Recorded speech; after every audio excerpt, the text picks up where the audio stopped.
Friends, సెల్టెమ్ application గురించి ఇంతకు ముందు ఆల్రెడీ వీడియో చేశాను. ఏవైతే అమౌంట్స్ బ్యాలెన్స్ వాలెట్లో ఉంటుందో బ్యాంక్ అకౌంట్ యాడ్ చేస్తే కంపెనీ వాళ్ళు క్రెడిట్ చేస్తారని ఆల్రెడీ నేను వీడియో చేయటం జరిగింది. అయితే ఇప్పుడు అమౌంట్ క్రెడిట్ చేశారు బ్యాంక్ అకౌంట్లో. ఎవరైతే బ్యాంక్ అకౌంట్ యాడ్ చేసుకున్నారో అందరికీ బ్యాంక్ అకౌంట్లో క్రెడిట్ చేయటం జరిగింది.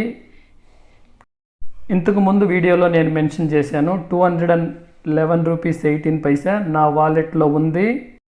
ఇక్కడ రీఫండ్ చేశారు 65 రూపీస్ 29 పైసా, అలాగే 48 రూపీస్ 63 పైసా, ఇంకొక డెనామినేషన్ సేమ్ డెనామినేషన్ 48 రూపీస్ 63 పైసా. ఇలా ఫోన్పే ద్వారా నేను పే చేయడం జరిగింది. కొన్ని కారణాల వల్ల ట్రాన్సాక్షన్ ఫెయిల్ అయినాయి ఆ టైంలో రీఛార్జ్ చేసేటప్పుడు. తర్వాత ఇప్పుడు మళ్ళీ వాళ్ళు రీఫండ్ చేయడం జరిగింది. కామెంట్ చేయండి కామెంట్ సెక్షన్లో మీ అకౌంట్ వాలెట్లో ఎంత అమౌంట్ ఉంది, ఎంత రీఫండ్ చేశారని. చాలామందికి అంత అమౌంట్ రీఫండ్ చేయడం జరిగింది. పెండింగ్ ఉన్నా కానీ మళ్ళీ వాళ్ళు క్రెడిట్ చేస్తారు మీ బ్యాంక్ అకౌంట్లో. ఒకసారి చెక్ చేశాను, మళ్ళీ వాలెట్లో అయితే 0 ఉంది. ఇప్పటి వరకు 162 రూపీస్ 55 పైసా క్రెడిట్ చేశారు నా బ్యాంక్ అకౌంట్లో. మిగతా బ్యాలెన్స్ ఆటోమేటిక్గా క్రెడిట్ చేస్తారు.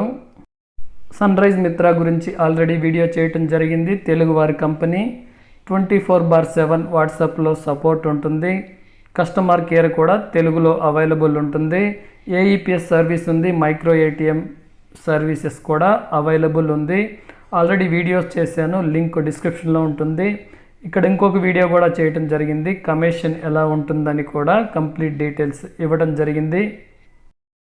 సన్రైజ్ మిత్రా అప్లికేషన్లో మనీ ఎలా యాడ్ చేసుకోవాలని కంప్లీట్ డీటెయిల్స్ ఇవ్వటం జరిగింది. రిజిస్ట్రేషన్ తర్వాత పాస్వర్డ్ ఎలా వస్తుందని కూడా కంప్లీట్ డీటెయిల్స్ ఇచ్చాను.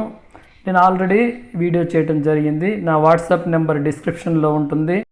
హాయ్ సన్రైజ్ మిత్రా అని టైప్ చేసి సెండ్ చేయండి. ఇప్పుడు ఐడీలు క్రియేట్ ఫ్రీగా చేస్తున్నారు. ఫ్రీ ఐడీస్ అవైలబుల్ ఉన్నాయి. ఇమ్మీడియట్లీ మీరు రిజిస్ట్రేషన్ చేసుకోండి. కామెంట్ చేయండి కామెంట్ సెక్షన్లో మీరు ఏఈపీఎస్ఎస్ కానీ ఆల్ ఇన్ వన్స్ రీఛార్జెస్ కానీ ఏ సర్వీసులు యూజ్ చేస్తున్నారని. Thanks for watching.